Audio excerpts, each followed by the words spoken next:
a Zoom call for at least an hour, covering some basic questions. It's really your hour. We can cover whatever topics you want, but the goal would be to cover something like what is your personal financial situation now, income, savings rate, what is your strategy that you're using or want to use, and goals. Where would you like to be? And then as an investor who's reached financial freedom by using buy and hold real estate, I will give you my opinion on what I think of the situation. Mm-hmm. The purpose of this video is to cover tips and tricks for new landlords. And we have a couple of systems going on. So bear with us because, well, you have a 6-year-old. In 4 years, one of us will have a 10-year-old that will help us with this technology. So looking forward to that. We're going to cover a couple of topics here in the beginning to give you a chance to get some questions in the comments, because what you have is two people who had what I think are blue collar jobs. You call yours white collar because you make more. Literally the bluest of blue collars. Okay, right. The police officers. Blue collars, right. Who reached financial freedom. You're still working. I am. Because like the lumberjack landlord, you can't pull the trigger yet. Haven't pulled the trigger yet. Not enough peer pressure, but we'll get there. Yeah. So what you're going to get is people who are doing the work, are buying deals. What did we do after we close? Mm-hmm. As a new landlord, a lot of these things that we're going to talk about are mistakes that we made. Mm-hmm. So after you closed on your first rental, was it the house hack or Gary and Dion? It was the house hack. That was the first property that I purchased. All right. What was the biggest problem you had with the house hack? Okay. So initially, the first thing you do, you're just grateful that it closed, that it funded, that you actually have the property. You're finally moving in. In my case, I had a tenant already living in one side. And then the other side I was moving into was vacant. So I didn't have to stress about not renewing a lease with somebody, God forbid, an eviction. So that was very nice. The genesis of this question came from a friend of mine, Marina, who, girlfriend of mine, Marina, who has asked me had to explain the tips and tricks for a new landlord and leases and things like that. So in my case, I had an existing lease with that tenant that was already there. So my advice to anybody would be, if you've not already met the tenant, which I did during the inspection, you should probably go introduce yourself to the tenant. It's probably something you should do. I would include what is called a landlord introduction letter. And if you just Google landlord introduction letter, it'll give you some of the information that you want to include in that meet the tenant phase, which for the most part should be, I'm the actual new owner. Please don't pay your existing rent to the old owner, because you'll get the money, but it will go through a few steps before it comes to you. How you want to be paid, how you want to be contacted. If you use our strategy where you're still using inspections on the places where you're buying locally, it makes sense to go and meet the tenants. If you're buying out of state, it might not be an option. But during the inspections, you can actually go and meet the tenants. I like to ask tenants a couple questions during inspection, because you can find out things that aren't going to show up during an inspection and aren't going to be divulged by the owner. An example is I was purchasing a duplex. The rents looked good, but I go off of very average rents. So I was wondering why the rents were so good. But I always ask the tenants if there's anything they would specifically like repaired if they were the new owner of the property, because they'll share things that matter to them, which gives you kind of a to-do list to have a happier tenant. And during that conversation, the tenant shared with me that their deposit is not in the lease because they didn't pay one. And their rent is elevated because they're breaking that deposit up over the first year. And that tenant was expecting the rent to go down at the end of the year. That was one of the contributing factors to the deal that I backed out of. So figuring out how to meet your tenants, having a professional looking, just Google landlord introduction letter, include your contact info, how you prefer to be contacted, how you want to collect the rents. When you Google that, there's going to be some pretty good instruction sites on instructions on what to put in that letter. Mm-hmm. So meeting the tenants was one of the biggest hurdles for you. Right. So in my case, I met the tenant at the inspection process. Like Dion said, there's no way you can do that for out-of-state properties. There's actually a different order of events you'll do for out-of-state. I can talk about that later. For Marina, who is buying her first house hack, it's a duplex. She's going to move in the bottom unit. She's going to rent by the room in the upper unit. It's totally vacant. So the first thing that she's going to do, obviously make sure that the unit's livable. And we've already inspected it when we went down there and looked at it. Everything looks to be working just fine. It's a newly remodeled property. We're going to go ahead and, because I'm helping her, I'm already familiar with leases and stuff in our area, but we're going to post a listing to see what type of interest we generate. I think I've already hit a price point. So I guess if I did rewind, I would say you should probably research the unit for what it should list for so that you know a good idea of what you should put on your listing. But we've already done that. We've got dozens of videos on both of our channels on how to find a good deal, know what a good deal is. And part of that involves knowing the area average rents. Right. So this is after you've closed, tips and tricks for that new landlord. And so you brought up leases. Yep. Your girlfriend's best strategy is to go to the investor who invests in the same area and say, what leases are you using? Now, who invests in Lakewood that you know, Dion? In that area. So I would come to the person who has, is there a thing in Lakewood? Yeah. Oh. Yeah. Yeah. Yeah. Didn't mean that. I know she's probably going to see this. Yeah. I'm kidding. Actually, great place for tenants, tons of demand with the base there, the port close, commuters to Seattle. It's the city that's not so great. So yes, I can absolutely share a lease. You're going to want to look at it. You can actually have an attorney look at it. What I recommend doing is contacting, once you get your lease, and there's a few ways, find an investor in the area. Have a Bigger Pockets Pro membership that it's at least 90 days or longer duration. You get free leases made by attorneys for each state. You can go to Zillow, apartments.com, Hemlane, a couple of the different platforms actually have leases that you can have access to. But take the lease to your attorney that you're going to retain, or at least contact. You might not have to retain it if you just close on your first rental, but talk to an attorney and say, hey, what's the timeline in our area on an eviction? How do I serve that? Get some information. The attorney is going to, and you could say, my goal would be to use your services in the future. If I ever go through an eviction, sometimes they will give you some information for free. I just retained the attorney that I got referred by a friend. Ask that attorney, is there any specific verbiage that you would like added to this lease that will make your job easier if we go through an eviction? That attorney might give you some specific verbiage that I know what the attorney added for the Lakewood area and the two counties that I invest in, but your area might be totally different. You might have a different timeline. You might have a different specific wording that will make their job a lot easier and help you sleep a lot better at night, knowing that it's going to go well if you have to go through that. Right. Or when you go through that. When you eventually do get your first eviction, it'll happen. Correct. Okay. So I built a list right after I closed on my property. Actually, that's not true. I closed on my rental property by moving into an apartment and renting out my house and did everything wrong for 2 years. Every mistake you could make. But once I purchased my first rental that I moved into as a house hack and was renting the house out, I had an issue where there was a water leak. And imagine the stress of, what do I do? Who do I call? Yeah. Get rid of that stress now by building a list of who you would call based on the emergency. Contact roofing companies, get referrals from local investors in your area, a plumber, an electrician, the type your handyman, your contractors. Have that list ready so that when you get a call that says there's a crack in the foundation, you know which contractor you're going to call. If you have a leak in the roof, that doesn't mean you need a new roof. It might mean you need a $250 repair. But if you have a roofer that you've already got the contact info for, that stress isn't there when the call comes in. And for me, it's almost always been plumbing or septic, where that call is 10 or 11 o'clock at night because somebody's taking a shower, and that's when the issue happens. Roof problems haven't happened at night yet. But when you get that call, it's really easy. You know who has the 24-hour emergency service for water in your area, and you make the call. How do you find your handyman? It's a good question. So real quick, did we tell them that we're both simultaneously live streaming at the exact same time? So how I'm going to do that, and my goal, and this is a strategy I heard from a very smart person recently, is just before we wrap up the live streams, I will be closing down the Dion Talk live stream.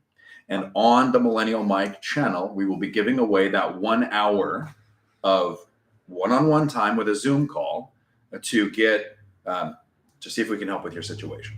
Okay. So here's what's going on right now. If you're watching my channel, for the 5 or 6 people that are watching my channel and the 20 people that are watching Dion's channel, we have both of our cameras and software set up, and we're live streaming it. So if you don't like the angle of Dion's because it's making me look a little short down here, and you want to see a little bit grainier photo with a little bit grungy or darker tint to it, then come on over to my channel. And at the end, you're getting kicked off his anyways. We're closing on mine. But to your question, which was what again? Well, actually, my recommendation for the person who's probably not watching this that owns a VRBO in, where are we? Right here, Fresno? Fresno. Yeah. You have no chairs here. Bro. One of us is sitting on a stool, and one of us is sitting on like a lounge chair. I thought the height would offset. It is if I sit up straight. But you're like closer. A million feet taller than me. I'm leaning. If you own this place, get some chairs. Yeah, where the chairs at?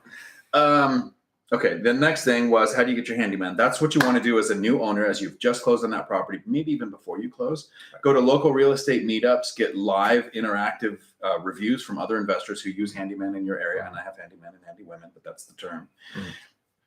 And know the threshold of what a handyman can do in your area. In California, nobody is allowed to work as a handyman without have that licensed contractor, being a licensed contractor, to do more than $500 worth of work, which is labor and materials, which is a very low threshold, easy to meet. Washington State, it's $2,000. So you should know what your local area is for the state that you invest in, so that you don't get somebody in trouble by not knowing the laws. I don't know that the owner would get in trouble. I'd have to research the laws on the legality of that. If you had a handyman do more, but I know that in California, they actually set up stings to try to catch handymen working on jobs bigger than what they're supposed to. Jeez. The excuse is to protect the investor. Yeah. It's bull crap. But right. You have to pay for a license and to make money for the state. Yeah. So have at least 2. I try to keep more than that of handymen that you know, because generally they work part-time in this industry. Sometimes they'll have a handyman business, but if they work part-time, the one that you need when you need it might not be available, might be on vacation, might be too busy with their schedule, might go through your CDLs, go get a CDL, get a driving job, and never work in handyman again. And you have to find another one, but that's very specific. You asked me how I found mine. How did you find How did I find mine? So when I bought my first house hack property, I did not have the breadth of experience, the depth of knowledge. Okay, I'm being sarcastic right now. I still don't have it, but I wasn't as experienced as I am now, 4 years into it, multiple rentals in different states and property manager, so I didn't immediately buy the property and say to myself, I need to build a team of contractors. First of all, I'm lucky. I was in construction for years. So, I mean, I had a water heater go out a couple months ago, and I told my brother to come down. We bought a new one at Home Depot. We figured out how to install it ourselves. So I was actually not in a rush to build that team.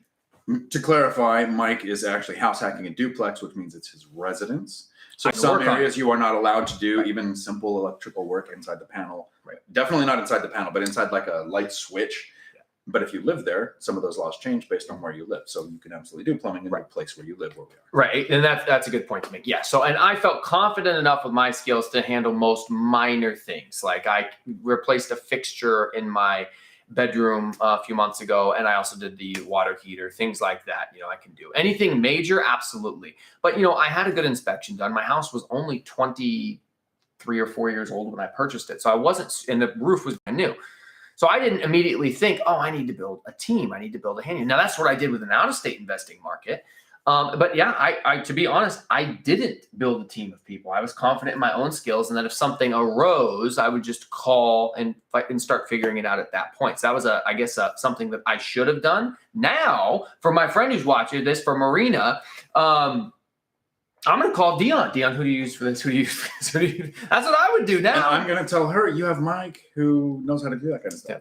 I can't work on that house. I can't work on that house. So she should build that list of handyman. And the best way I've found to find them is through your local REI meetups, which could be on social media, could be in person, mastermind groups in your area, because you want the information from other investors, not somebody who doesn't own rentals, who knows a handyman. If that person is available and you're not getting a reference from somebody that's used them, that doesn't mean you want to use them. Because it's not just what's the quality of their work, right? They're going to be in the house, the home of your tenants.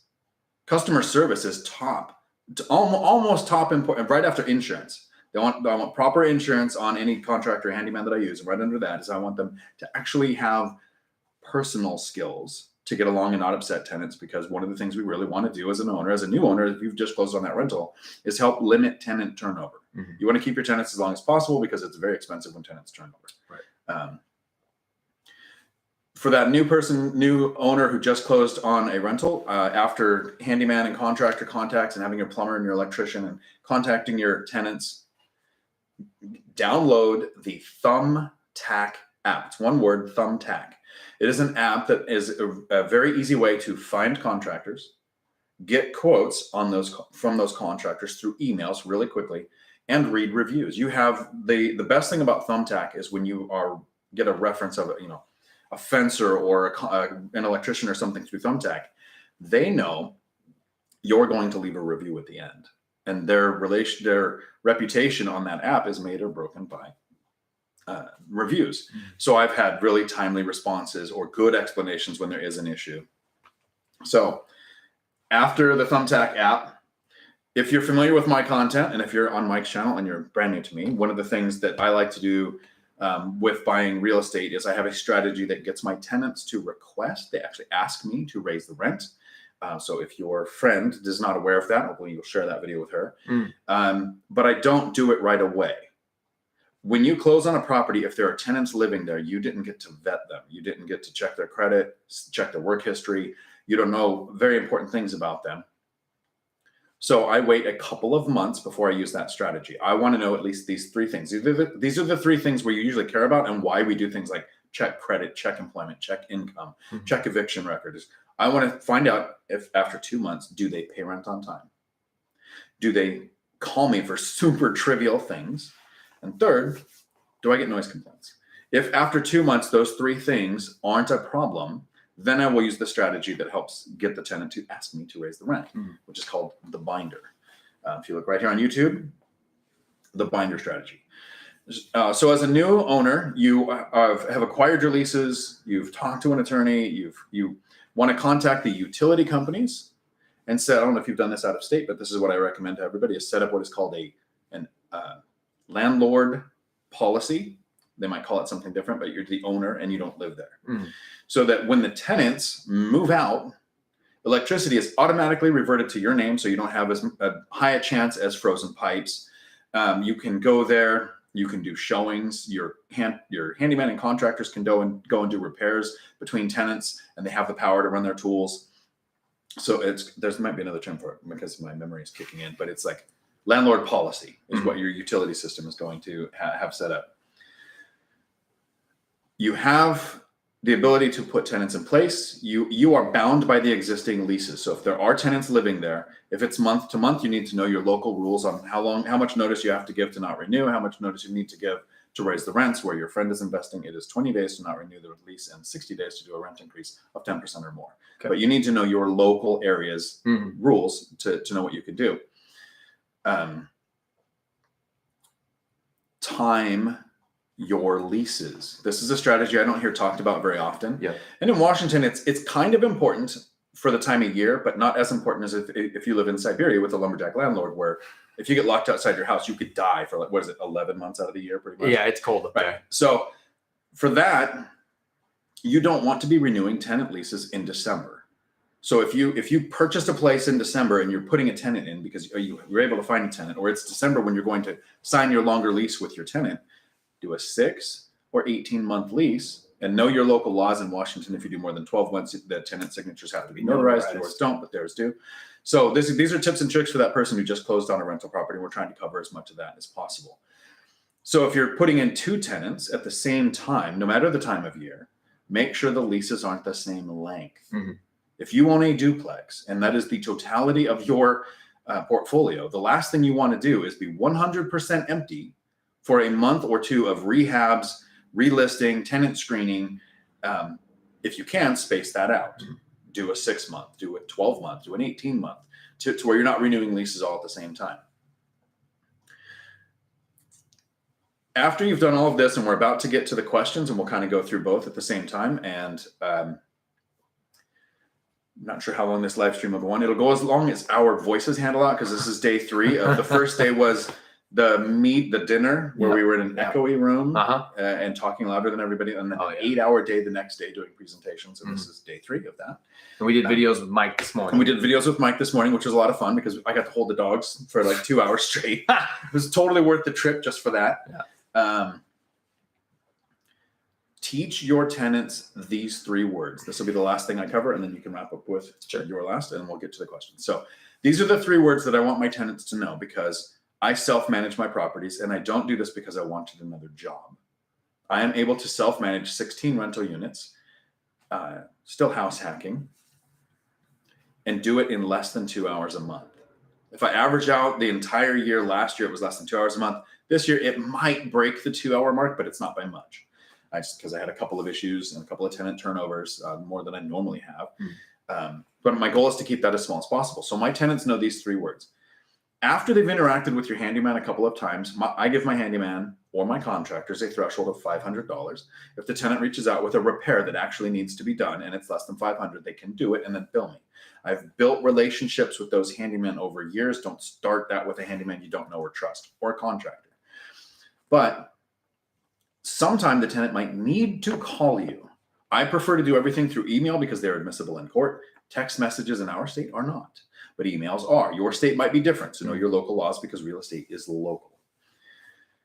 So if a tenant's texting me and I think it's going to be an important conversation, I will then move it to email. But sometimes you need a phone call, right? So I teach the tenants these 3 words and I tell them, this is when it's okay to call me and when I want to call, and it's okay if I am your second call. Your first call might be to emergency responders. 911. Right. Fire, flood, or blood.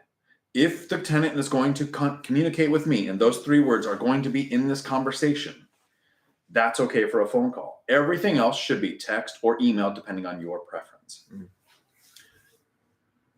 Well, I don't know if any of you guys were paying quite as close attention as I was to Dion when he was going here first. Somebody who purports himself to be a lazy investor. He certainly had a very long list of things that you need to do and things that he's memorized and learned the local codes and know who's doing what. That sounds like a lot of work to me. Now, maybe he can get away with saying, well, I did all that work and I don't have to do it again. But let me tell you what I did. I saw my mentor, Mark, Maskey Finance, first comment on my video. Thanks for being here, Mark, if you're still tuned in. Let me tell you what I did. So I called and talked with Mark about Gary, Indiana, when I went to look there.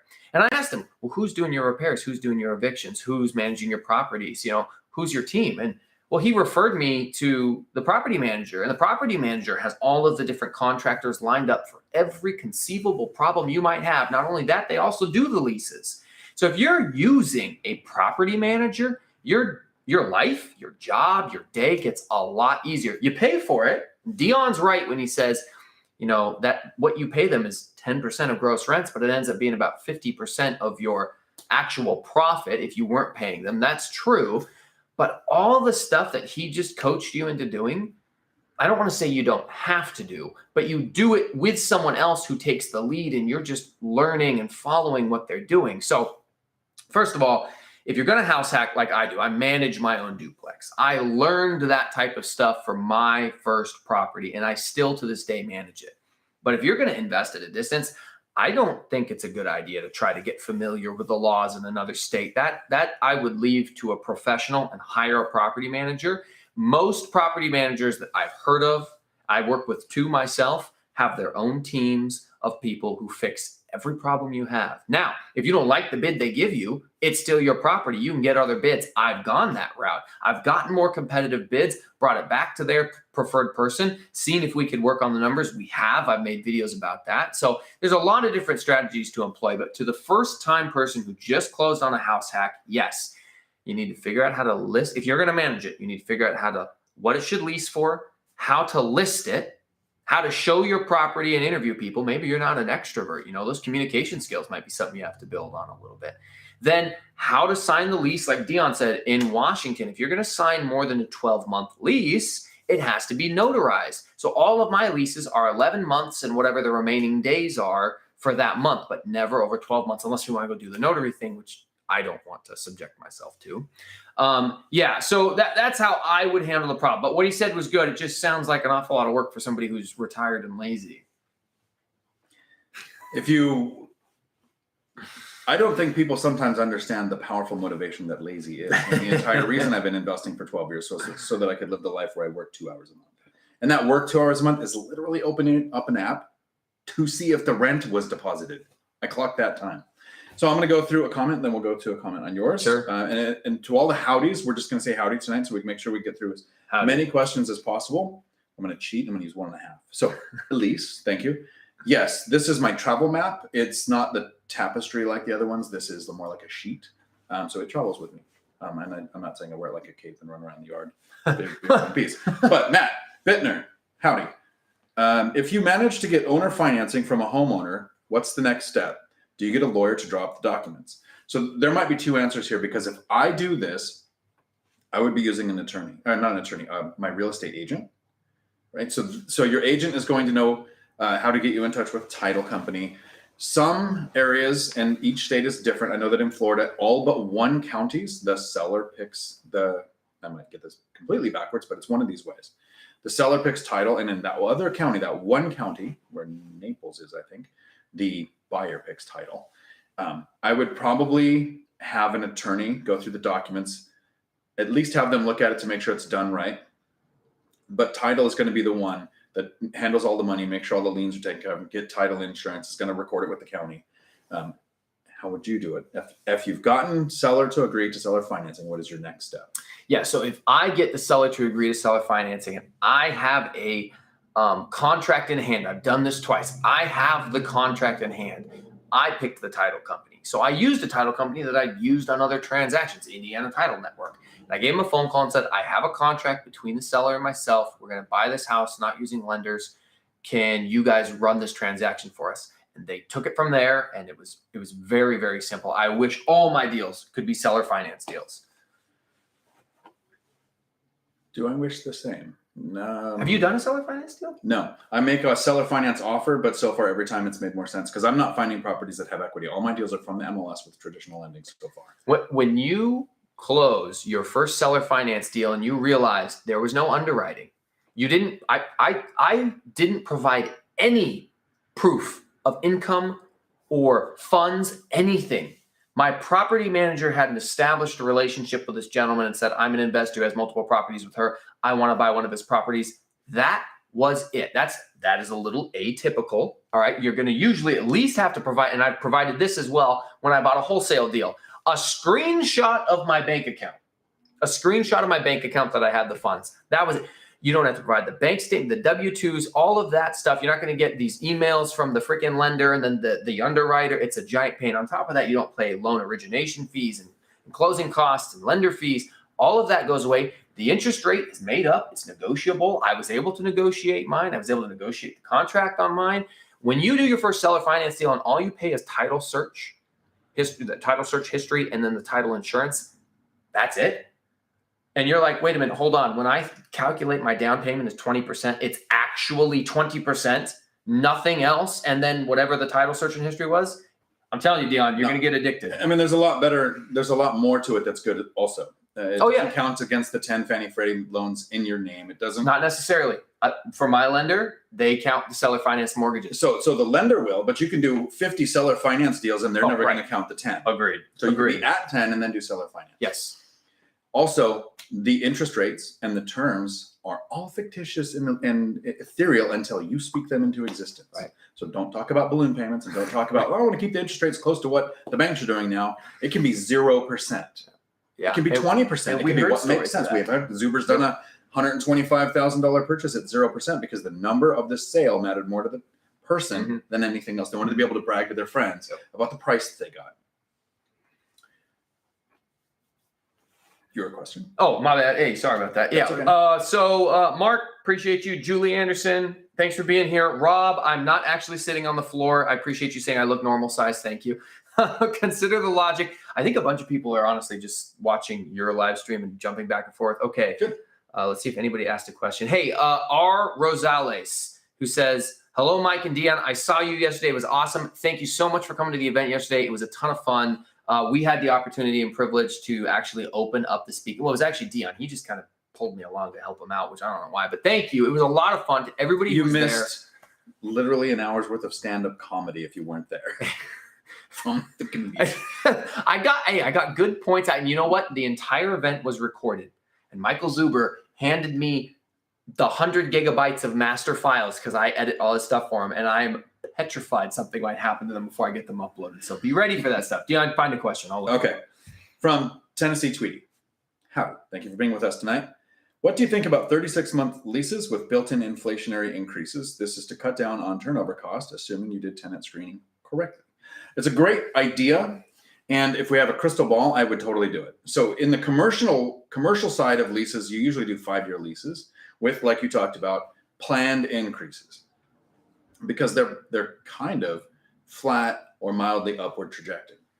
Between 2012 and 2020, this would have been a great strategy. Having 36 months with 1 or 2 planned rent increases to keep a tenant, to have to let less tenant turnover, great.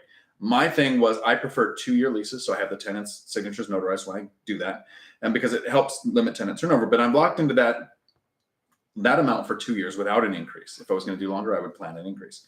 But here's where it could be a big problem and really bite you. Let's say you did this in 2020 and you signed a 36-year lease, so you still have another year going. Since 2020, rents in my area have gone up 30 to 40%. And using the binder strategy and not doing tenant turnover, just the binder strategy, my tenants asked for rents to go up 20 to 28%. That was the average increase across the board. If I planned a 5% increase every year, look at how much I just chopped myself off at the knees, because we can't time the market that far out. We know pretty much what we can handle for the next year. But if inflation keeps going the way it is, and labor costs, more supply chain delays, more wood cost, more everything that costs more to own and run a property, and your rents don't compensate for that for 3 years, I don't know that I would go that long without an ability to get out of that somehow. Tie it to CPI, tie it to inflation. So that's my thoughts on that. I'm not getting any questions because most people are saying in my comment section that my quality of my stream is not nearly as good as Dion's. So Dion's going to have more. However, Rob, who I think is Rob Toyer, maybe, if it's a different Rob, I'm sorry, he said, Mike, to me, Dion needs a sparring partner while traveling. So I don't want to get my teeth knocked in. So I'm going to just take a pause on that. We'll go shooting anytime, but I'm not going to get my butt kicked on camera. So if you go shooting and you're super proud because you can draw a smiley face with a pistol, and then he puts bullet holes through your smiley face, it is emasculating beyond anything. So sparring partner, I would love to. Like I want to play Matt, the lumberjack landlord, chess. Okay. You play chess? We should play chess. I've always wanted to learn. Okay. All right. Yeah. So I want to play Matt. And since it's really brand new to me, we should do like a $5,000 bet. Yeah. We are not Cassidy. We are not at Mike's office. We were this morning. This is an Airbnb or Verbo. Airbnb that he is using, that Mike is using. And this is my traveling map so that I can hide where I'm usually at. I used to have to be at work when I was doing videos, and that map made it look like I was at work. I don't have to worry about that anymore. All Nighter Hider. Let me give a shout out to this guy. Real quick. Go for so All Nighter Hider is, I think, more famous than any of the YouTubers that I know. He's just a YouTube commenter, but this junkie of a YouTube fan loves all of our channels so much. He's currently right now watching both of our streams. He says All Nighter Hider on Dion's, and apparently consider the logic of mine. I had the privilege of, if you go to my Instagram page, I did a post earlier today. I don't post very often. I posted some of the pictures from this weekend. I posted one with him because people like him, a lot of the people that we see that Elise, fire me please, the financial independence, like these types of people, Journey Diaz, a lot of people that like always are there at our live streams and watch every video we make, like every single video. And it was so cool to see him in person and see some of the other people in person, R. Rosales, see these people. Like, I hope you guys all make it to the Vegas event because it's cool to be pulled aside, have a 10, 20-minute conversation. In Vegas, we're going to have multiple, it's going to be a 2-day event. So, like, we can go out at night, hang out together, get to know each other. But it was so much fun, and we couldn't appreciate you more. Just want to shout out All Nighter Hider, walking around with this big old smile on his face, comes up, hey, and I'm like, hey, how are you? Or who are you? And he points, and I look down, and I'm like, All Nighter. Oh, no, it was really cool. It was a good experience. So before I go to the next thing, can I let the cat in? Oh, the cat, yeah, it's fine. Yeah, apparently this Airbnb has a rogue cat that likes to join, and they get, here, nibbles. Anyways, it was literally in the instructions that there is a very bossy cat who's friendly, so. That's a win. Make sure it's in the listing, though, in case somebody has an allergy or something, but. Hello, you hungry? Yes. No, you don't want Financial firefighter, aloha. Do police officers ever work? So when police officers are at work, do they ever work?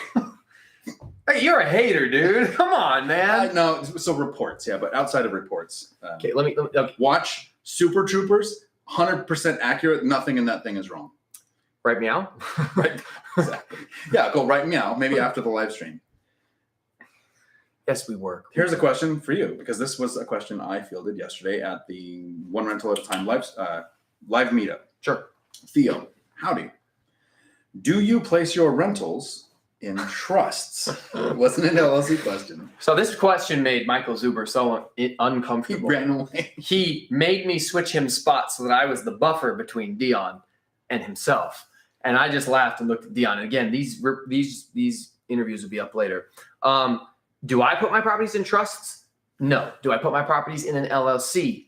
No. And a lot of people kind of use those interchangeably or together if you use like children's series LLCs. I don't. If you want to, that's fine. If it provides a layer or level of anonymity that makes you comfortable and happy or peace of mind, fantastic. Do it. No problems with you. I don't want people to misunderstand the purpose of an LLC. I've got videos on my channel where I interviewed my CPA and we talked about LLCs. There are no tax advantages that having an LLC gives you that not having one keeps you from having. So the IRS looks at it and classifies it as a disregarded entity. They don't even consider it in the equation.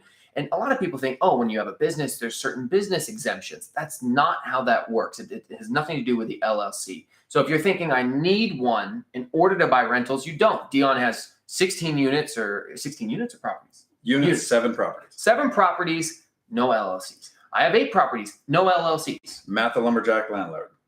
Last count, 135 units, 40 something properties, no LLCs. Although here's a couple of exemptions.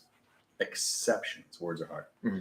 1, if you have partners, an LLC can help protect you from someone else's mistakes. Yes. 2, sometimes if you want to use hard money, those lenders will require an LLC. 3, the Lumberjack Landlord will be retiring whenever he is ready. We are encouraging him and look forward to that, because then he'll have more freedom to do stuff on YouTube. We're selfish that way. But he made an LLC for healthcare because there was a strategy that he talks about on his channel that helped him. He uses trust because trusts aren't so much to protect you or have any real effect on you. It is so that the inheritance of your portfolio goes smoother. So currently my properties are not in a trust. My brothers are in a trust. I will be in the next couple of years putting my properties into a trust. So not currently, but will be. Let me give one more exception. A nice lady spoke with me at the event yesterday, and she told me her husband was in the military and also in law enforcement in LA. Very tough city and state to be a law enforcement officer. And she said that his primary concern about buying real estate was that everybody loves to sue the police down there, and he doesn't want to have all of his stuff taken. Now, there is a degree of anonymity that an LLC can provide you. If you go through a very specific structure, my mentor Mark does this, where you create a trust that has a shell company that has different children's series LLCs. So when somebody looks up that property, they see some random LLC owns this one property, but they can't see anything else you own that you own or is attached to this random LLC. And the benefit is most of these, I'll call them ambulance chasers, but what they are is bad landlord chasers. Most of these people, these lawyers, are going to work on commission. If they look you up and see you have no assets, they're not going to come after you because they won't get paid. So if you have these children's series LLCs that break up the anonymity and make it so that people don't think it's worth it to go after you, that can provide some additional peace of mind. And I understand it from the law enforcement perspective because I've arrested people who then look me up on Facebook or Instagram to harass me. It's not a fun feeling. You know, it's just kind of a sucky job. You don't want to get picked on by somebody you don't deserve it from. It's probably not cool to just give me your ex's address and say, meet me in the front yard. Right? I do not condone any type of harassment. I still have a job, Dion. Hypothetically. We laugh and joke. It's just in jest. Financial firefighter, Millennial Mike. Have you ever considered using Hemlane or some other type of online property management platform to manage your out-of-state properties? I have not. And you know what? Dana from Hemlane was there yesterday, and I had her sign my book. Very friendly person, super cool. I've watched a few of her videos with Mike. Sounds like she has a great program. Sometimes when I see these larger online things, what goes through my head immediately is this is for someone who's the lumberjack size or maybe Zuber size. But and I might be wrong about that. So here's the contradiction. I think if you're lumberjack size, you're probably going to go with the version that he uses because the tax information, the way that it's given, and it's the name of it, Open Door is not it, but it's something like that. That matters to him.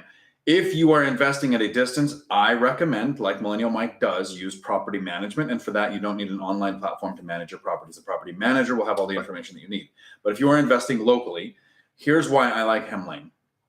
But for me, it's for local. So for your duplex, if you ever start house hacking another one and having a duplex you're self-managing, then 4 units living in one. So that's the thing I'm trying to encourage you to do, like I do lumberjack with retirement. You have tiers. The first one is you can post by putting the information in once. Hemlane will put your information on 30 different platforms. You can collect rents there. They have a system where it has to be 100%, so they can't make partial payments to extend the duration of an eviction. And it protects you from things like Venmo, Apple Pay, Cash App, all the ways that I use to collect rents, so that they can't take the money back, which they can actually do with a check up to 14 business days later. So there's a lot of protections that come in from that. The second tier is you can actually have your tenants and your handyman or contractors log into a portal that you are also notified anytime there's any interaction there. So you can be a little less hands-on, not even have to deal with issues, but see what's going on. And then the third tier is for when I'm going to be spending 3, 4, 6 months in another country. I might actually have leasing agents through the Hemlane platform go and sign leases. There's actually another tier where Hemlane uses a thumbtack app version of like Angie's List, where they'll get the contractor or handyman for you. So there's all these options.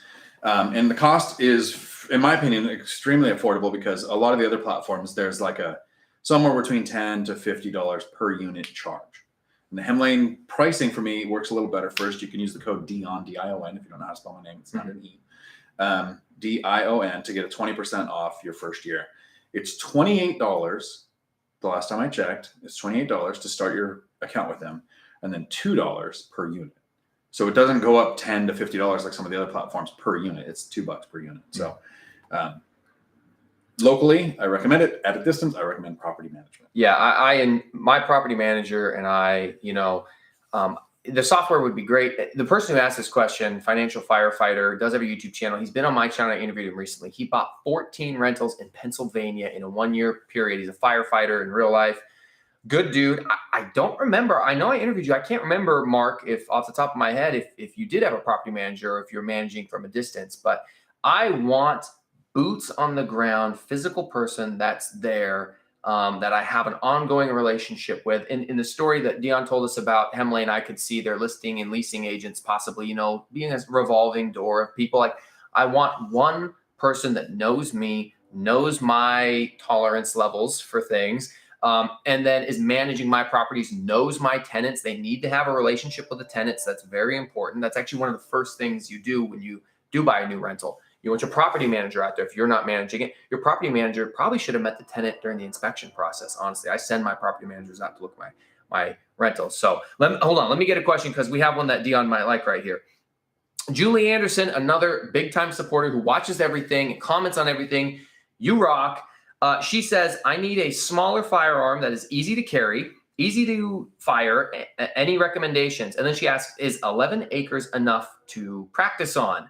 I closed this week. Congratulations on closing. Get your card from Michael Zuber. 11 acres is more than enough, but it's going to depend on whether or not you're allowed to. So I would obviously check with the city before you just go out there and start pulling the trigger. Big difference between city limits and unincorporated county. Exactly. And then as far as firearms for females, I mean, like, there's a lot of great ranges that have female only classes and female instructors, because women have a more difficult time concealing their firearm, carrying their firearm than men. They wear tighter clothing. They're smaller. Like I wear baggy shirts and big jackets. It's easier for me. So I can't necessarily best advise you. Personally, I love Smith & Wessons. I know that there's a mini compact, holds 7, Smith & Wesson 9 that does a really good job. My brother has it. So if you think he's kind of a sissy, well, me too, but for different reasons. So 2 things. Julie, you live close. Come on down. We'll go to the Marksman. They've got a thing where you can rent every gun behind the counter for $11. You take them one at a time out to the range. I'll go through, teach you what I know. I was law enforcement for 8 years in the military. We actually go to the range often with people and kind of walk them through learning how firearms work. I recommend Sig Sauer. It's the ones I like. When I was in law enforcement, I always carried Glocks. They're very big and bulky and hard to carry. Hard to conceal, not hard to carry, but more accurate than the Sig Sauer. But Sig Sauer is easy to conceal. Price point on what you're getting, reliability. I've never had jams. 9mm is fine. So we can walk you through all of that, and absolutely willing to help. It's a whole new YouTube channel. Hey, I just figured she comes to all of our stuff. We could ask her one Yeah, Off-topic absolutely. question. No, that's totally fine.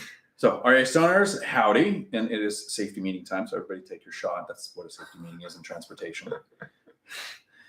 Adam, I think to me, Dion, you should pay off your properties, or you should pay your properties off. How much cash flow would you have if they were all paid off? 0. If my properties were paid off, I would right now be saving up enough money to maybe be able to buy my first duplex. It would have taken 12 years to save the money without the added cash flow from the income snowball. So I would now maybe be able to buy one and house hack, which means I might be able to live for free or have a smaller mortgage payment. That's why my properties aren't paid off. Now that I'm 12 years in, income snowball has kicked in. It could make sense. So if you're starting out, in my opinion, one of the biggest mistakes people do is buy all cash. You are not levered.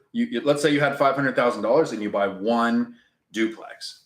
You have 2 tenants. If you have $500,000 and you take $100,000 and you buy 5 duplexes with mortgages, you now have 10 tenants. And if one is not paying, you are 90% covered. If you buy that one duplex all cash and one is not paying, you are 50% covered. So to me, buying it all cash is never a good way to start. Once you are not looking at cash on cash return as a way to scale and build to get to your goal, because I'm at my goal of financial freedom, it might make sense to pay off my properties. So I didn't want to attack you and say, if I pay them off now, my cash flow wouldn't increase, because that's not true. It would. I'm actually going to be making a video soon on why sometimes paying off your properties later makes sense, because some people think I have a property, one duplex, it's my highest interest rate, it's 4.8%, because it's the only one I didn't refinance during 2020 when rates were lower. I'm stupid, right? So if I pay it off, the new investor thinks, oh, you're going to save 4.8% on that money through the year.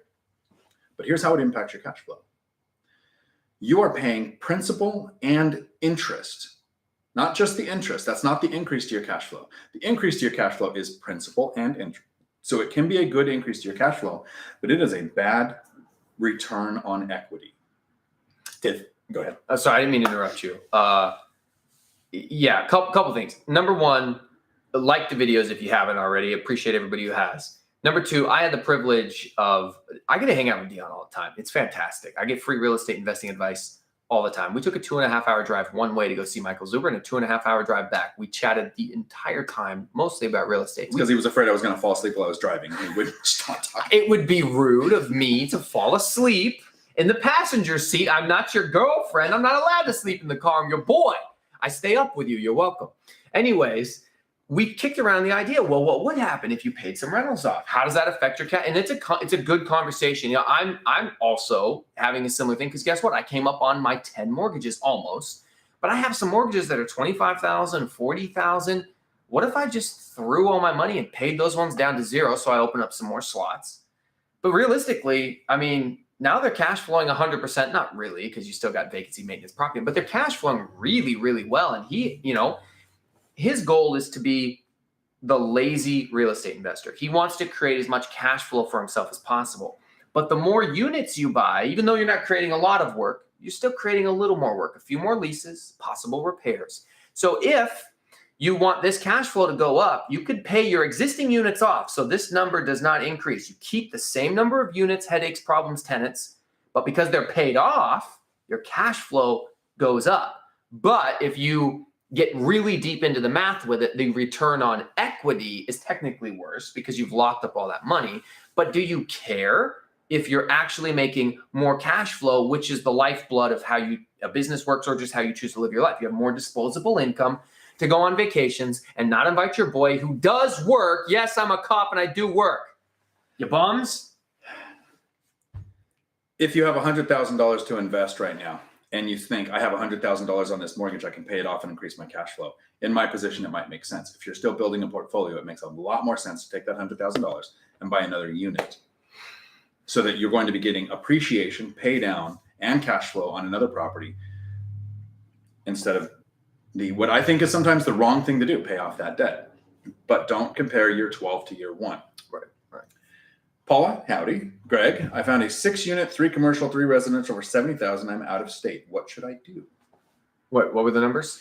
6-unit, 3 commercial, 3 residents. So it's mixed use. Okay. $70,000. So it's low for a mortgage. Yeah. but it's out of state. What should I do? Okay, so this I sound like a broken clock. I said this to so many people who talked to me at the event yesterday. I said it when we were on stage. I don't know anything about this individual. Thank you for being here. Do you currently know people in that market? If the answer is no, I have no contacts, nobody. First of all, how the heck did you find the market? But whatever the name of the city is, let's just call it Tulsa, Oklahoma. You need to immediately get on Facebook and look up Tulsa, Oklahoma Real Estate Investing Group, and then Oklahoma Real Estate Investing Groups, and join those groups. And then you need to go to YouTube and you need to type in Tulsa, Oklahoma Real Estate Investing. Who is making videos about it? Because there's a lot of smaller creators like me who have time to talk to you. And if somebody wants to talk to me about Gary, Indiana, I give them a lot of free time that would cost them thousands of dollars in consultation fees. There are people out there in every single market that you can connect with in the comment section of a YouTube video or the comment section of a Facebook post. I met him online. I had known Zuber for 4 years, met him in person for the first time 2 nights ago. You can do an awful lot with virtual networking. My mentor, Mark, coached me through years of investing. Still have never met him. Was supposed to. Hurricane Ian ruined that. But you can do an awful lot with virtual networking. So the first thing I'll tell you, sir, is meet other people who are better qualified to answer your questions because they have the answers that I don't have. But really, the nuts and bolts of it, if it's a good deal, do what you can to pursue it. You guys start making phone calls. Call an agent while simultaneously trying to find other investors. Call some property managers. Hey, I'm looking at buying a property here. I was considering using your company. Can I talk to you about this property I'm looking at? What do you think? Call 3 property managers, have that same conversation. Cody, you really love the one seller financing deal that you did. Congratulations. But it's hard to find because you need to find somebody with a lot of equity. So Mike, what are ways to look for sellers that have a ton of equity and are open to it? So good point. We actually heard this question asked a lot yesterday at the meet. And there was people who had you can go online and set searches to check for equity. Beth talked about how as a real estate agent through the MLS, she can actually check and see which houses have a lot of equity. Somebody else said you can go down to the county and see what houses have equity. You can send out mailers. There's a program that agents have access to in some real estate associations that gives you an estimate of the equity based on how long they've had the property. That doesn't mean it's going to be accurate. Sometimes somebody just took out a HELOC or did a refi or something, but it's good. It's a good way to start building that list. Mm-hmm. Yeah, they may have a second, they may have a third. How I found my seller finance deals, how my mentor found his seller finance deals was exclusively through networking. My property manager, your property manager, any property manager probably manages for a lot of different landlords. Who do you think knows who owns their properties and who has equity on it? Who you've been managing for long? Your property manager. So when my property manager said, hey, I have other investors that sometimes sell their houses. Would you be interested? Yeah, sure. Oh, by the way, they offer seller financing. Now I know it's like, hey, you got lucky, you got dropped on your lap. Sure. But what do I know now? If I want to find somebody who's going to potentially offer seller financing, I'm going to first ask my network. There are some real estate agents out there who may know, but I've found that most real estate agents don't know enough about how seller financing works. They're against it. They think they're not going to get paid. They don't understand how it works. They're not going to want to pitch it because it's complex. It's different. Don't go to an agent unless it's someone like Beth who really understands the language and the lingo and gets what's going on. Dion, stop paying me money. You son of a gun. He's trying to get me back because I bought him breakfast this morning when he was in the bathroom, even though he tried to pay first. You jerk. Anyways, other investors in your area, this is what actually Cody and Christian talked about. If you are doing the proper networking with other investors and you are Facebook messaging and Instagramming and watching videos and attending meetups if you can, and even if you can't attend local meetups, there's a lot of Zoom virtual meetups for these local groups. You'll meet people who are where you want to be. And sometimes those people own properties that they're willing to sell. This is something Zuber taught me on the very first interview we ever had. He told me 2 things. Mike, network more, learn seller financing. I've done both. You have to as well. I know it's tough, but you would be amazed at what you can do online. It really comes down, everything in life comes down to who you know. And you need to know the right people, so know as many people as you can. Cassidy, howdy. As experienced investors, did you learn anything cool from Saturday's One Rental at a Time meetup? Yeah, actually I only wrote a couple of different things down. And one of the things that I wrote down was, let's see here. Yeah, okay, I'll just go by memory. So I think it was Adrian who said, does anybody have a time machine? No, of course not. Okay, perfect. Okay, so nobody can go back in time. Nobody can go back in time. Yeah. Okay. Got it. Nobody can go back in time. Cool. So that means that we're all here in the present together. And the only thing that we can do is go forward. And I know that's kind of a cheesy, cliche, motivational, ethereal, above the collar type thing. And I'm not a huge fan of those types of things, but I thought it's kind of unique. We are all equally stuck in the present together, because so many people say, I wish I had started back then. If only I had bought a few years ago. Interest rates were better. It's done. It's in the past. You ever watch The Lion King? It's in the past, right? Hakuna Matata. You got to do with what you got to do right now. And that means that even though you might be thinking, oh, they had it easier, blah, blah, blah, these people, everybody is on the same playing field as you right now, today. We are all equally in the present. I just kind of like the way it was phrased, so that's what I wrote down. It's what popped into my mind. So when I go to events like this, and I've been to a few real estate events like this, I try not to go to the ones that do an upsell. The thing that was really cool about this is there was no upsell. There was no come to the free one, go to the one that's $400, then the $12,000 weekend or whatever. But if you look this up, there was a college federation called the Northwest Career Colleges Federation. When I first started working at the truck driving school, we joined that so that I could learn, because I had never run a truck driving school before. And this put me in the room with people, CEOs, owners of trade schools that were nationwide, millions of dollars in business. So I would go to the events, and yes, there'd be somebody talking about employee retention, how to recruit millennials, student placement, like all of the topics that you would want to see in an educational field. I learned in the conversation sitting at tables between breakouts, fundamentally business shifting concepts that helped me grow that business from 6 staff to 60. One of them is on my channel, and it's called How to Run It Like a Business. And this, I want to say 97-year-old woman took a napkin and drew how a business works to explain it to me. That has made that company that I worked for millions in the last 10 years. When you go to an event like this, you are going to have conversations with other investors that are sparked by what is being taught. So yes, sometimes it's a content creator that you can go and watch their videos, but you're in a room with other investors who are just as nervous, just as confused, still learning just like you. The presenter says something, and then at the break, you talk to the people around you, and that's where you're going to learn. So I learned a few things. The one thing that I really like, and I talked about this on Zuber's channel this morning, was I think it was Ty. It was right after lunch. Adrian was right after lunch. Really talked about getting up in the morning and doing your affirmations and having this morning routine. And people, if you Google, look on YouTube, and you'll see all of the millionaire habits of the morning that make your life. And I'm thinking, and I literally texted this to Millennial Mike. I said, in the morning, for 30 minutes, I wake up. He texts back, I hit the snooze like 5 times.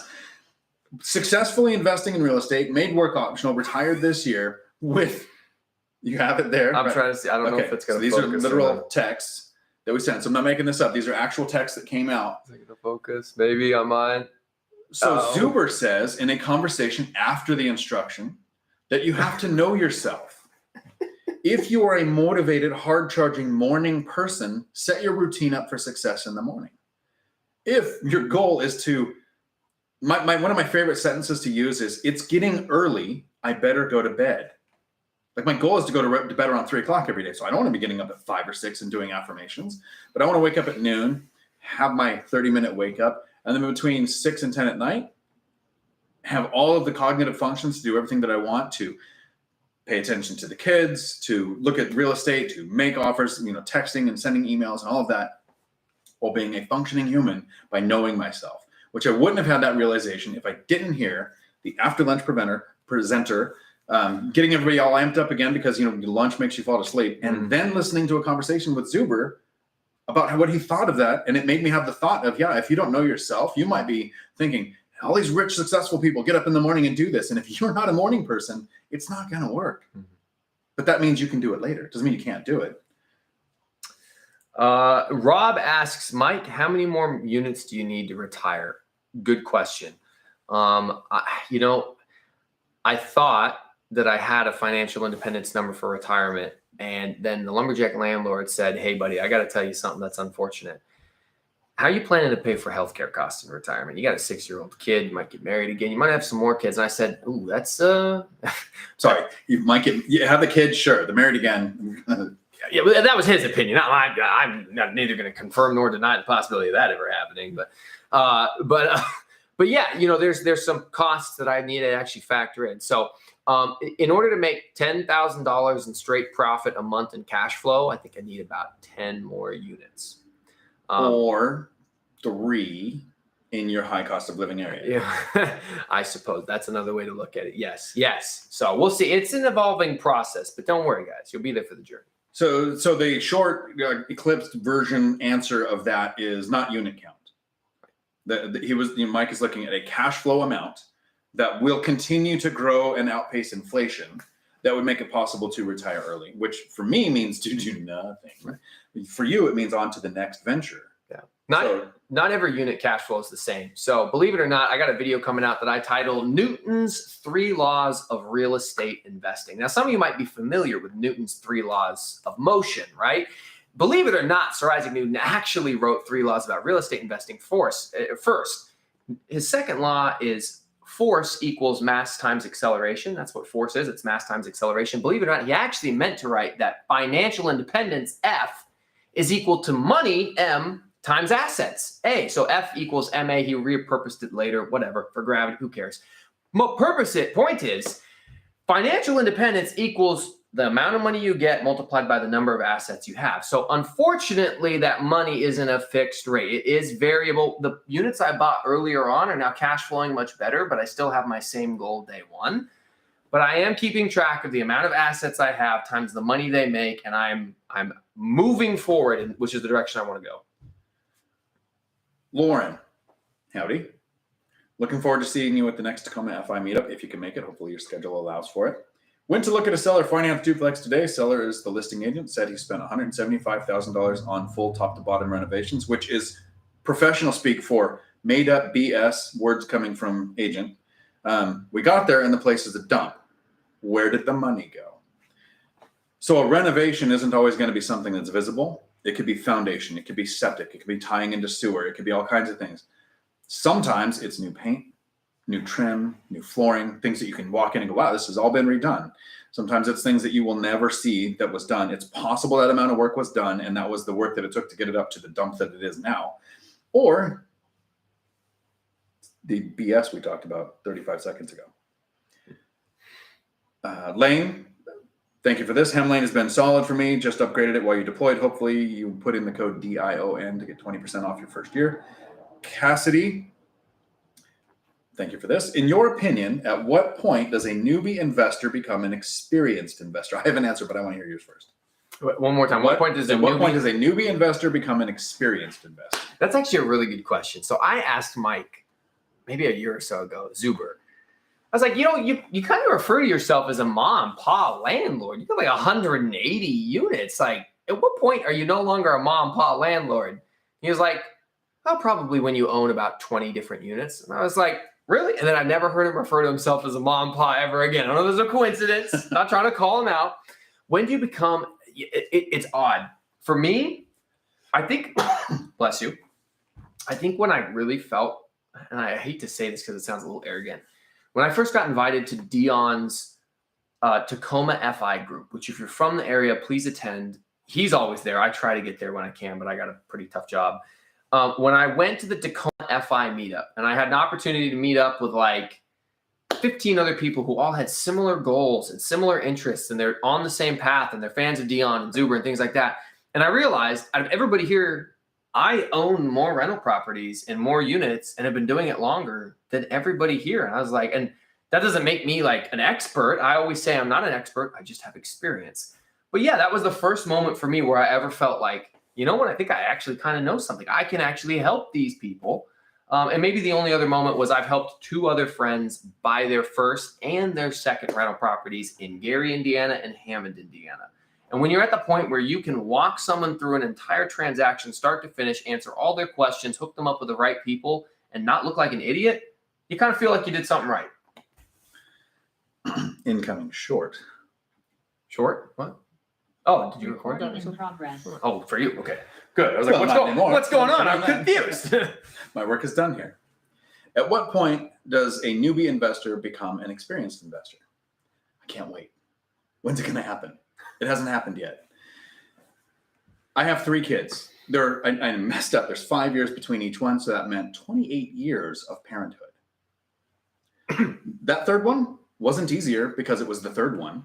I didn't become an experienced parent and all of a sudden I know what the current situation is for kids growing up with Vine to TikTok to whatever social thing is out there now, whatever learning environment they're in, whether all of a sudden they're homeschooled because the world shuts down. So even if you master your investing strategy, I would call you an investing expert at that strategy. But if somebody came to me and said, are you an experienced investor? I would say, I have rentals. I'm financially free because of what I was able to retire. And then they would go, cool. How does a note work? No freaking clue. All right. How about seller financing? Well, I want to do it. I'm making the offers. I've researched about 100 hours of that, but I haven't done it. So I don't know that anybody ever becomes an experienced investor. I would say maybe Warren Buffett, but do you think he's never invested in tech because he doesn't understand it, right? I've heard him say that, so I don't know if it's true or not, but that's what I've heard him say. Invest in what you know. Well, I invest in real estate because I know it. An experienced investor can talk crypto. An experienced investor can talk stocks. I can't do a lot of that. So it's in the field that you've chosen. When do you feel like more people are coming to you for advice than you're going to people for advice? That's a pretty good metric. I like it. Recording stopped. And the parenting thing, I still don't have figured out.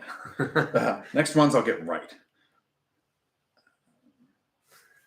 Go ahead. Yeah, I'm not really getting any more questions, guys, and I think actually my camera battery will probably shut out here in a few minutes, so I'll probably just skip. We'll be wrapping up here in a minute. Let me really? go through these. Make I'm sure. having a good time. Love the parenting analogy. Thank you. Financial firefighter. You do have a property management company in Pittsburgh. That's what I thought, and a good property manager. Yeah, if you've got a good experience, you got a good thing going for you. I wouldn't try to switch to an online managing program. I mean, don't rock the boat if you can avoid it. That's my opinion. You ready? Okay. No, I think we're good with that. I think I don't see any other questions. Love to meet you for the shooting too. Let's, if you're in the Tacoma 5 group, let's talk about that at the next meeting and maybe set up a group day. It'll go in stages. First, there would be a place where we meet that isn't the marksman, where we go over some firearm safety stuff. If you get to the marksman, you have to take a safety course there to be able to use their range. There is a night where military or veterans are free. There's a night where women are free. So we might plan it around that too. The expensive thing when you go to the range is ammunition. Theo, last question, and we'll wrap up with this. And then we'll go and do the giveaway of a 1-hour Zoom call, which I didn't ask before. Would you commit to being in on that? Yeah. Okay. If somebody wants to do a 1-hour coaching call, Zoom call, or just hang around and talk about whatever all night or hide, or you want to talk about whatever you want, you have a chance at winning it in this live stream. So I'm going to say it before we do it. Shoot, it's in the One Rental at a Time group. What? So I'm going to. The post, right? They got to post a selfie. It's in One Rental at a Time. So if you're in the One Rental at a Time Facebook group, not everybody is. This is how you'll get this. There will be future weekly kind of giveaways of these hours too. So it's not the only chance to have this. But go into the One Rental at a Time group and look at my post. Post a picture of you, a selfie with the 15 Conversations with Real Estate Millionaires book or the Audible version.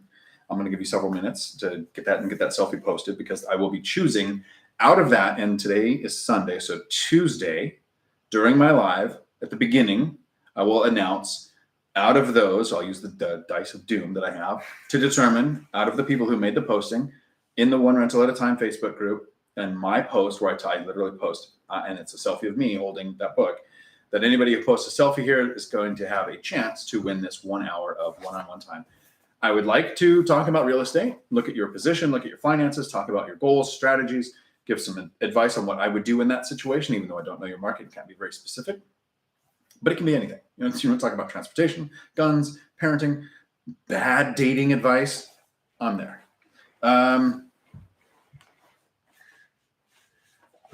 So I was going to do that on your channel, but hey, here's what we're going to do instead. If we wrap this up on your channel, I got a couple of questions for Dion that are unique that he's only going to answer on my live. So you got to come tune into my live. Oh, I saw you writing the one. I was like, he's not going to ask that during this time, is he? Okay. So I'm going to Millennial Mike's YouTube channel to answer some questions that he's going to ask me that I'm only going to ask there. We're ending the live stream on Dion's channel. You have to continue the live stream on my channel. I just commented in his pop-up. You can find me or just type Millennial Mike. We'll wait. There was a question he was supposed to answer at the event, and he didn't get a chance to answer it yesterday. And somebody else just posted a good question down here in my comment section. So we got 2 questions for Dion. I'm wasting time. Get out of his live. I still see 40 people in there. Quit it. Millennial Come over Mike, to mine. we will see you on his channel. For everybody who's still watching on my channel, you quit out of that thing. Hey, they don't need a proper outro. I'm Get out of here. outro for Futureland. The All right. people who are confused. Until my next video, thanks for coming to our Dion Time. Okay, now hopefully we actually get some people who join in on this with us, because I've been watching Dion's count go up to like 40, 50 active viewers. I've got 12 rock solid, locked and loaded, Super diehard fans, all-nighter hider on his second account because he's the freaking man, dude. I love that guy. Still here supporting me. I appreciate that. REI Stoners, what's up, my dude? Can't wait to meet you in person at one of these meetups. Cassidy, Ironman. Hey, by the way, for anybody, I'm sorry if the quality on my live stream doesn't look as good. I don't know if it was because we were trying to stream two at once, or it's the lighting, or I'm just a little unlucky, whatever it might be. But we're gonna go ahead. We're gonna chat for a couple more minutes, and then I'll ask those questions to Dion. So give people who were delayed a little bit in the live stream a second to catch up, and then jump over here. So Dion, before we ask you those two questions that I got planned for you, can you tell us what your favorite thing was yesterday at the One Rental at a Time event? Favorite? That's hard. Always hard to pick. I can chat for a second if you need a second to think, because I can tell you what my favorite thing was. My favorite thing that I took away from it was I was in a room with people with bigger goals, bigger aspirations, better skills, more knowledge, more experience, taking notes. So the question that was just a few minutes ago of when does an experience, a newbie become a pro? I don't think we should ever think we're the pro, because for 13 years I've been working at a truck driving school. For the last 4 or 5, I was the president, so I wasn't in the trucks as much. But when I was in the truck and I was teaching somebody who is terrified in a 105,500 pound truck on the freeway for the first time, their first day in a truck, one of the first things we do is get on the freeway to say, look, this isn't scary. This is the easiest place on the planet to drive. It's those side streets where everybody's going to try to murder you. I learned from almost every student I took out. Small things that made me a better driver, learning from those students. 17 years driving experience with a CDL.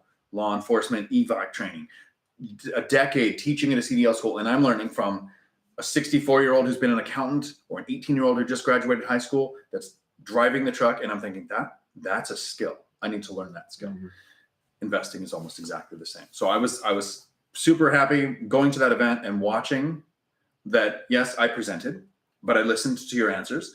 I went and sat. I have 2 pages of notes. Like, I was there to learn just as much as everybody. I should probably go buy a ticket from Zuber. Yes, and for everybody who knows, Matt, the ADU guy, did buy a ticket. He's like, oh, I bought a ticket to come. And then Zuber's like, well, we need you to speak. He's like, oh, well, I bought a ticket anyway. So, hey, we appreciate that. Supports the channel. It's good. Okay, so people are still, if they pause Dion's live stream at some point, they're still catching up to the end of it and we're coming on over. I've seen a bunch of people jump in. I'm going to ask him one of the 2 questions that we have for him. So the first one by Rob here in the comment section, he says, Mike, asked Dion about the $1 million deal he was supposed to do and what happened to it. So we have some problem with the video feed. Oh, no, is this not working? It's spinning. Oh, no. No, this is yours. This isn't mine. Oh, it's mine. That's You're why good. It's spinning. I You're thought good. you You're locked good. up all of a sudden. Nope, That would have been terrible. You're good. 10 minutes of talking and we're the only ones here. Nope. Okay. So, I don't have to make the video if I talk about it here. I made an offer on a deal that was going to be my version of a BRRRR. And the reason I'm comfortable doing a BRRRR is because I have cash flow to handle my mistakes. I was using my own money, not using hard money. So I didn't have a timeline to refinance out. Could leave all the money in the deal and be just fine. Made the offer on a property. And I'm not going to give very detailed specifics of the property because it's still on the MLS. And something I say might be slander. So don't sue me, bro. The property had a price. The price made sense. It was 70% or less of what I saw as the ARV. I saw that the amount of repairs I thought it needed made sense. And I had a buffer of about $50,000 more than what I expected. So I made the offer confidently because I have an out clause. I didn't have a financing contingency. I didn't have an appraisal because it was cash. I provided a screenshot from my bank app. That's all I had to do for a cash offer. It was accepted. I go to the property to do a walkthrough. So not an inspection. I didn't pay somebody $500 to $1,000 to go look at this house with an ADU. It's a complete gut remodel. And so all the drywall gone, plumbing gone, electric gone, septic is not connected. So it's going to sewer, but I could tell that there's a problem. I'm okay with that. I was expecting that kind of rehab. What I wasn't expecting is for the flooring joists under the flooring to be rotted, Mm. for the foundation to have some serious cracks, for the ADU to have every single window covered to where you can't see inside, which made me think possible squatter, Right. eviction that adds to the expense. And I have a friend who owns a septic company who I offered to say, let me share your name and get you some business because he's done work for me. It's been great customer service. And he's like, no, I'm flooded with business. So literally. Yeah, no So kidding. I reach out to him and I say, hey, I'm looking at buying this place. I don't know anything about the septic. What do you think it would cost? And he goes, well, here, let me look. So if you know a plumber, and maybe you can do this or your agent can do it. I think my agent's done stuff like this in the past too. Not something I would do. Went to the county records, looked up the records of the last time it was pumped, what was recorded on it. Found out that there is a problem with the septic because the water level is rising above ground level. So it's not that the septic is failing because the septic isn't at the right level. It's because the water level on the property is rising, which is causing the foundation issues. So you couple the build with the below flooring problems, the foundation, the possible eviction, the water problem, all of those are tackleable. You can fix all of those problems. But that took me above the ARV to where I would create an alligator. Even if I left the money in the deal, the ROI could almost be negative because I wouldn't be cash flowing after all of that expense for a long time. So I backed out. It's the second time I've ever backed out of a deal. That makes sense to me. I mean, that's the reason why you have inspections. That's why it's there. I've jumped out of one or two that I've done inspections on too, not for as crazy as a reason, but yeah, I mean, I've had the roof doesn't look good. Well, all right, see you later. Thank you for answering that, Dion. I'm sorry, we might have a third question because somebody asked a really good one. All the time you need. Financial Firefighter says, who is your favorite non-one rental at a time family real estate channel? So like, I hate to use them as examples, but like a Meet Kevin or a Graham Steph, who's your favorite non-Michael Zuber sanctioned real estate channel? So it's almost going to be a cheat because it's not all real estate. Minority Mindset. Jaspreet Singh. He's pretty good. Been watching him for years. And so I watched Graham Stephan and Meet Kevin in the 2017 to 2019 era to educate myself, and their beginning stuff, brilliant, right? You got somebody who's young, a millennial or younger, you want to get them interested in that, find their old stuff and send it to them. Then they became really popular, and not through real estate, where Chandler David Smith's channel got over 100,000 and he's still real estate. Right. But Graham is reacting on a bunch of stuff. It's very entertaining. Great. I still watch. Not my favorite. You asked who the favorite is. And I've never opened a Minority Mindset video and not sat back and thought, whoa. 12 years of investing, financial freedom achieved. I still watch it going, I know I'm going to open the next video and take something away from it that was totally worth the 10 to 20 minute investment in my time watching that channel. So Minority Mindset. Okay, I'll give you mine. And that's actually a good one. I've watched a lot of his videos as well. I really, really like it. He's an articulate guy, covers a lot of financial topics. I'm a big fan of Minority Mindset. My favorite, who I'm sure some of you guys have heard of, Tom McKay with Flip Anything USA. His channel's name is called Flip Anything USA. He wrote a book called Flip Anything USA. He is a down-to-earth real estate guy, just an old school, good dude. You can tell he's honest. He's maybe got 10 or 11,000 subs, gets a couple hundred views per video, but he talks real deals, real numbers. He drives around the city and brings you with him while he's talking to his contractors. Oh, I own that building and that building. It's like, it's every day is a day in the life of, and he's a good dude. I recommend you get his book if you are interested in wholesaling or fixing and flipping. It is a great book for real. Like it's not filled with fluff and stories about his life. It's like, yeah, you need to call a real estate agent. Here's your script you're going to say. Here's 3 letters you can send out. This is what you're going to send out. Mail them, make them look exactly like this. It's very impressive. So I'm a big fan of him. Okay, next question. Cody Evers. How do we get, and we will ask Dion the question he was supposed to answer. The question he was supposed to answer at the event that he didn't get a chance to because we got cut off because we ran out of time. I will ask him. But if good questions keep coming in, I'm going to keep asking him here. So Cody Evers says, how do we get Zuber to 50,000 so we can do our Vegas meetup in January? It's not happening that quickly, Cody. I wish it would, but not that fast. But what are your ideas? So my idea is one of the best ways I've seen our channels grow. And this is, I try not to say this in the videos because I'm trying to make a YouTube channel where we help people who are doing the work. So on the video, if you watch it, we get what's called a click-through. You saw the thumbnail, you clicked on the video. That helps our channel grow.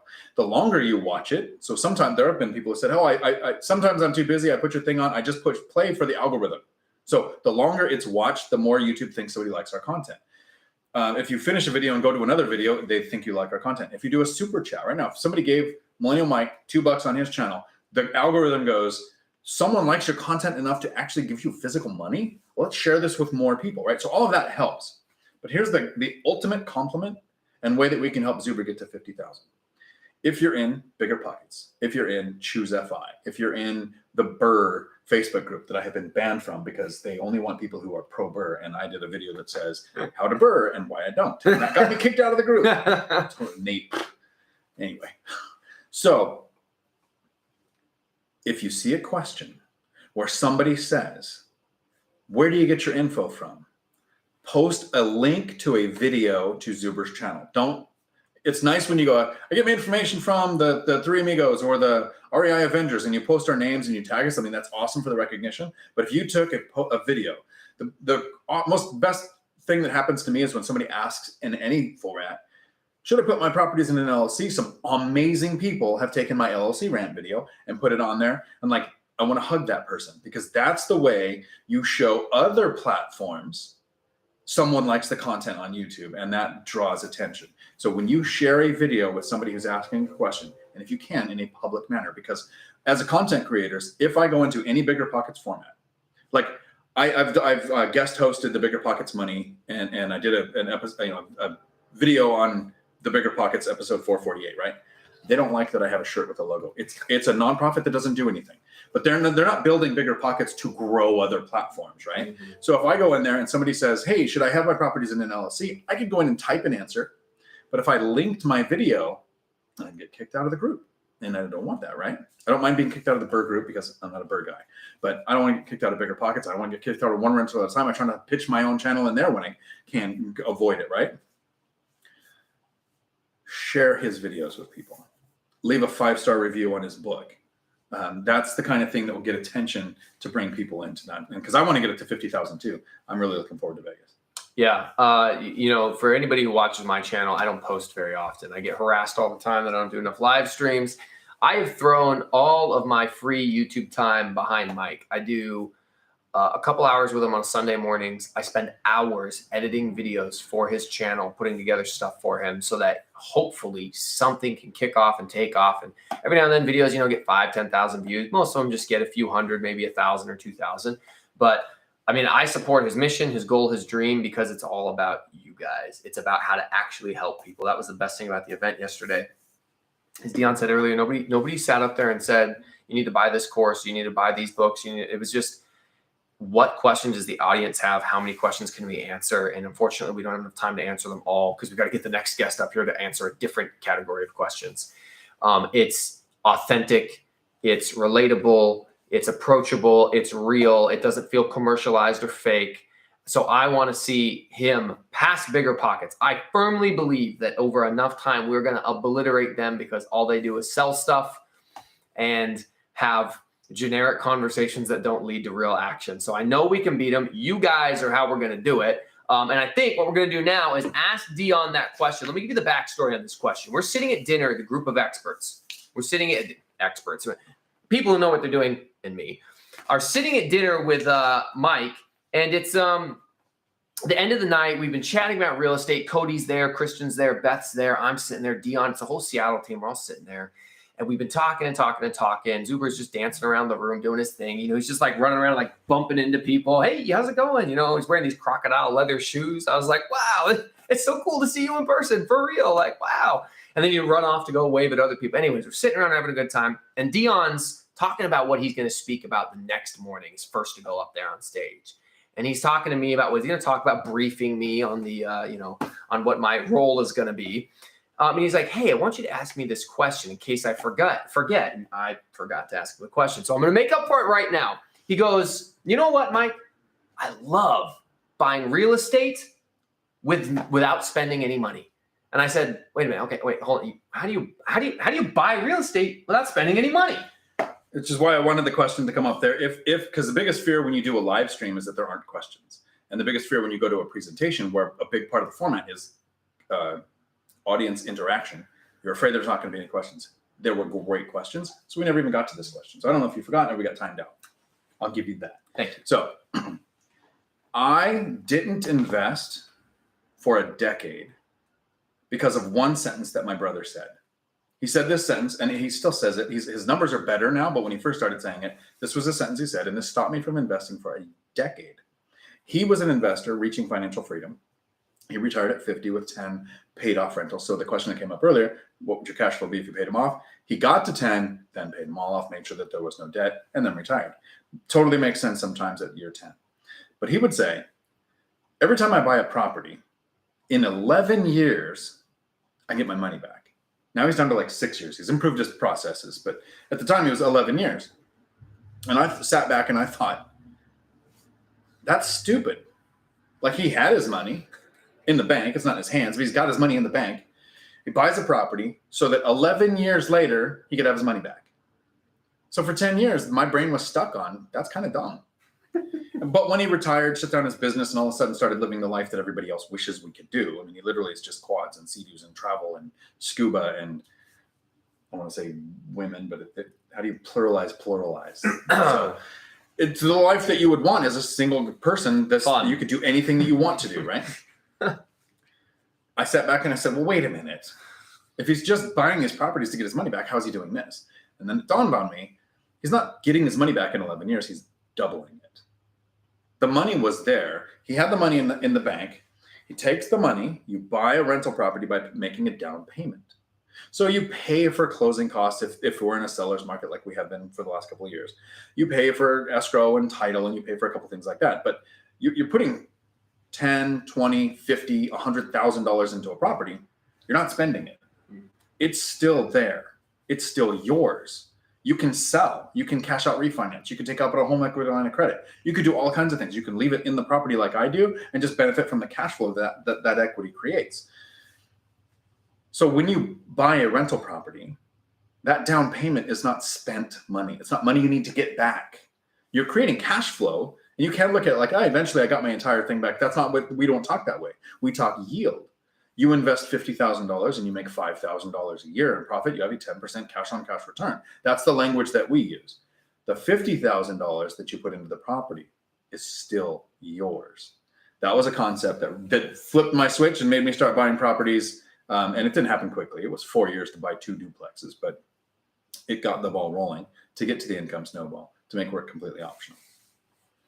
Yeah, and I knew once he started to explain it, of course I'm familiar with these concepts, but every now and then you have one of those breakthrough moments where it's like a mental switch and you all of a sudden realize something. So that was Dion's, and his cheeky way of saying it was, yeah, I love investing in real estate without spending any money, but he's right. Any of the down payments that I've saved up, all 8 of the properties I've got, all of those down payments, they didn't go anywhere. I didn't lose the money. Go ahead.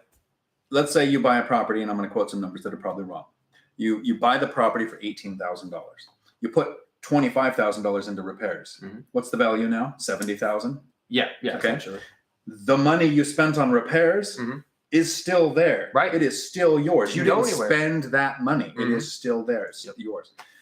It's beyond the down payment. It's even the repairs and maintenance that you're investing into that property creates the equity that makes the money still yours.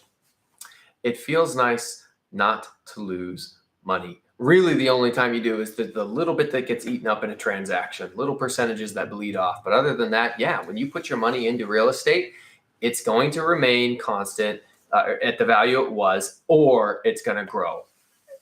I have never seen anything depreciate, except for a crash. If you hold it over a long enough period of time, you're going to be fine. Everything that I have because of COVID is blown up to ridiculous levels. So, and if you can hold indefinitely, which you can when you buy for cash flow instead of appreciation, you can hold through the ups, the downs, weather the storm, whatever you need to. You can pay your mortgages. You're going to make out significantly better. I know that I've heard you share the stat about people who retire who don't own a home versus people who retire who do. The net worth disparity between those two groups, the number one way that you could be successful in life, if you just buy a home and did nothing else, you're going to be so much better off than everybody else. Before the battery actually literally quits out on us because it's blinking, Google it.